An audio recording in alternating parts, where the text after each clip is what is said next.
ও আল্লাহ, ইন্নী কুনতু মিনাজ জালিমিন, আমি জালিমিনদের খাতার মধ্যে নিজের নামটা উঠাইলাম। দুনিয়ার কোনো ব্যক্তি এই বিপদ থেকে আমারে বাঁচাইতে পারে না, দুনিয়ার কোনো ব্যক্তি এই মুসিবত থেকে আমাকে বাঁচাইতে পারে না। মাছের পেটে যাইয়াও ইউনুস নবী আমার মাওলারে ভুলে যায় না।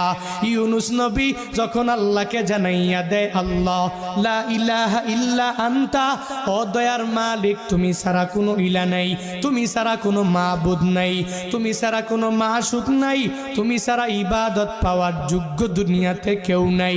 যখন ও ইউনুস নবী আমার ওই মাছের পেটের মধ্যে সিজদার মধ্যে পড়িয়া আল্লাহকে পুত পবিত্র বলে, আল্লাহ ছাড়া মাবুদ নাই এই বলে যখনই ঘোষণা দিয়া দেয় আর নিজের ব্যাপারে আল্লাহর দরবারে জানাইয়া দেয়, ও মালিক আমার ঠিক হয় নাই।